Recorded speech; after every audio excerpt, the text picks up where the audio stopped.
युवाओं के लिए कहे थे मोदी जी 2 करोड़ रोजगार देंगे, क्या हुआ? काट लिया युवाओं को। भारतीय जनता पार्टी हमेशा काटने की, बांटने की, हिंसा की यही बात करेगी। लालू जी की सरकार थी जो A to Z की बात कर दी थी। नमस्कार, आप देख रहे हैं बिहार डेली लाइव। मैं निखिल। देखिए, राजद कार्यालय के बाहर बैनर लगा दिया गया है जिसमें साफ अक्षरों में भाजपा के ऊपर कटाक्ष करते हुए कहा गया है कि भाजपा से सटोगे तो कटोगे। ये जो है पोस्टर पे टैगलाइन लिखवाया गया है ऋषि मिश्रा द्वारा, जो कि पूर्व विधायक रह चुके हैं राजद से। तो चलिए उनसे बात करते हैं इन तमाम मुद्दों पे और देखते हैं कि उनकी क्या प्रतिक्रिया है। नमस्कार सर, स्वागत है आपका हमारे चैनल पे। Thank you very much. आपने पोस्टर लगवाया है राजद के बाहर, लिखा है भाजपा से सटोगे तो कटोगे, क्या हम कहना चाह रहे हैं? पोस्टर नहीं है जी, ये भारतीय जनता पार्टी का इतिहास है, फैक्ट्स हैं। भारतीय जनता पार्टी एक्चुअली में क्या है, सब कुछ आपको एक बैनर, एक होर्डिंग में मिल जाएगा। 2014 में लोगों ने बड़ा विश्वास के साथ उनको वोट किया था और समाज के सभी वर्गों ने किया था। क्या हुआ? युवाओं के लिए कहे थे मोदी जी 2 करोड़ रोजगार देंगे, क्या हुआ? काट लिया युवाओं को। पेट्रोल आप भी चढ़ते होंगे अपनी गाड़ी पे, 50 रुपए में उस वक्त मिला करता था, आज 100 रुपए में मिल रहा है।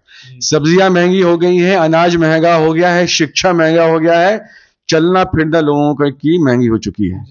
भारतीय जनता पार्टी किसी का नहीं है, अपने अलायंस पार्टनर्स का भी नहीं है। जनता दल यू के 7 विधायकों को अरुणाचल प्रदेश में काट लिया था, माननीय मुख्यमंत्री जी को पता भी नहीं चला। लोजपा के 5 सांसदों को काट लिया, हनुमान बने फिरते हैं आदरणीय चिराग पासवान जी, इनको भी नहीं पता चला और अंदर अंदर काट लिया। तो भारतीय जनता पार्टी हमेशा काटने की, बांटने की, हिंसा की यही बात करेगी। फैक्ट्स पे, काम पे अगर है हिम्मत, आज इलेक्शन हो रहा है, मोदी जी 11 वर्षों में जो काम किया है उसके नाम पे वोट मांग लें। एक भी मंच से भारतीय जनता पार्टी के लोगों को अपने काम के नाम पर वोट मांगते हुए आप नहीं दिखेंगे। केंद्रीय मंत्री है ना गिरिराज सिंह जी, 10 वर्षों से मंत्री हैं, एयरपोर्ट पे उतरते हैं, अपने मंत्रालय के बारे में एक लाइन नहीं बोलेंगे। बिहार के लिए उन्होंने पिछले 10 वर्षों में क्या किया, एक लाइन नहीं बोलेंगे, लेकिन समाज को बांटने की, काटने की बात जरूर करते हैं ये लोग। तो हमने तो सिर्फ एक्सपोज किया है कि आपने देश के साथ धोखेबाजी, आपने देश के का जो फैब्रिक है उसको काटने की कोशिश करी है। जी, हरियाणा के विधानसभा चुनाव में योगी आदित्यनाथ ने कहा था बटोगे तो कटोगे, तब से ही जो है ये नारा प्रचलित हो गया है। तो इसके ऊपर भी ये टैगलाइन लगाया। योगी जी के बारे में अब ज्यादा बोलना ठीक नहीं है। सुप्रीम कोर्ट हर रोज उनके बारे में कुछ ना कुछ आता ही रहता है। योगी जी भी कभी की वही स्थिति है, काम के बारे में नहीं बोलेंगे। उन्होंने उत्तर प्रदेश में कौन सा काम किया, किसके लिए किया, उसके बारे में नहीं बोलेंगे। समाज को बांटने के लिए, काटने के लिए, क्योंकि सत्ता के खातिर भाजपा के और भारतीय जनता पार्टी के लोग कुछ भी कर सकते हैं और किसी एक्सटेंट तक जा सकते हैं।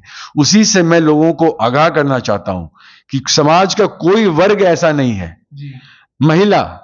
महिलाएं जो हैं उनको उज्ज्वला योजना के तहत गैस तो दे दिया फर्स्ट टाइम फ्री में, उसके बाद क्या हुआ, कहां से गैस आएगा, उसके बारे में कोई चिंता नहीं है। ये लोग चुनाव जीतने के लिए कुछ भी कर सकते हैं, झूठ पर झूठ बोलते हैं। जी, मुख्यमंत्री नीतीश कुमार के द्वारा मोर्चा संभालते के दौरान कहा जाता है कि 2005 से पहले घर से पहले कोई निकलता था, क्या इसका मतलब निकलता है? मुख्यमंत्री जी को पता नहीं, उनके बारे में हमको थोड़ा ज्यादा बोलना नहीं चाहिए जी। लेकिन वो भूल जाते हैं जी। अब पता नहीं क्यों भूल जाते हैं। पिछले 20 वर्षों से मुख्यमंत्री वही हैं। एक चीज, बेसिक चीज आप हम लोग को समझा दीजिए। 5 वर्षों में चुनाव होता है। क्यों 5 वर्ष में ही चुनाव होता है?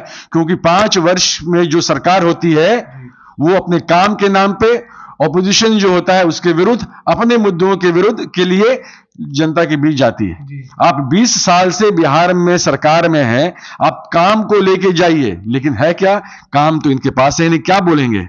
स्मार्ट मीटर के नाम पर हमको वोट दे दो, जमीन सर्वे के नाम पे जहां पे एक एक चीज के लिए, एक एक कागज के लिए पैसा लिया जा रहा है, उसके नाम पे वोट दे दो। थाना पे पैसा लेते हैं थाना वाले, उसके नाम पे वोट दे दो। ब्लॉक में हर एक काम के लिए पैसा लिया जाता है, उसके नाम पर वोट दे दो। किस नाम पे वोट मांगेंगे? और 2005 से पहले की अगर ये लोग बात करते हैं तो भूल जाते हैं लालू जी की सरकार थी जो A to Z की बात करती थी। 1990 में जब पहली बार इनकी सरकार बनी थी लालू जी की, 19 मंत्री सामान्य वर्ग से थे और 15 वर्ष के दौरान जो समाज का अंतिम वंचित वर्ग है, अंतिम वर्ग है, उसको लालू जी ने ताकत दिया, आवाज दी, ब्लॉक थाना पर आने की ताकत दी, तब जाके आज ये बिहार बना है जहां पर समाज के सभी वर्ग एक साथ काम कर रहे हैं। चलते चलते एक आखिरी सवाल रहेगा कि 2025 का जो विधानसभा चुनाव है, क्या तैयारी रहेगी? क्योंकि नरेंद्र मोदी भी आए हुए थे, दरभंगा में दूसरा एम्स भी मिल रहा है, तो क्या रहेगा तैयारी 2025 के विधानसभा चुनाव? दरभंगा एम्स तो 2 साल पहले होना चाहिए था। भारतीय जनता पार्टी के सांसद, विधायक अपोज कर रहे थे, धरना पर जाके बैठे थे। ये फैक्ट्स आप लोग बिल्कुल साफ कर दीजिए, भाजपा से पूछिएगा कि 2-3 साल लेट क्यों हुआ। तेजस्वी यादव जब हेल्थ मिनिस्टर थे, डिप्टी सीएम थे, तब उन्होंने कहा था कि एम्स सोवन में बनेगा और भारतीय जनता पार्टी के लोग जाके वहां पर धरना पर बैठे थे कि यहां पर नहीं, डीएमसीएच में बनेगा। तो ये क्यों लेट हो रहा था, इसका भी जवाब भाजपा को देना चाहिए। और 2025 की बात करते हैं, हम तो 2020 में ही सरकार में आ चुके थे। एक 32 साल के युवा के पीछे 32 हेलीकॉप्टर्स घूम रही थी, तब भी हम लोगों ने पानी पिला दिया था, 5-6 सीट से पीछे रह गए। वो भी अगर चोरी नहीं होता तो हमारे नेता मुख्यमंत्री 2020 में हो गए रहते, और 2025 में। तो आपने सुना कि आरजेडी के बाहर, राजद के बाहर जो पोस्टर लगाया गया है, किस वजह से लगाया गया है, किस वजह से वो जो है, वो जो पॉइंट्स लिखे गए हैं, किस वजह से लिखे गए हैं। और हम बात कर रहे थे अभी पूर्व विधायक ऋषि मिश्रा जी से, उन्होंने बताया कि राजद अपने आइडियोलॉजी के साथ ही खड़ा रहेगा 2025 विधानसभा चुनाव में और भारी मत से जीत हासिल करेंगे। तो ऐसे तमाम खबरों से जुड़े रहने के लिए बने रहिए बिहार डेली लाइव पर। धन्यवाद।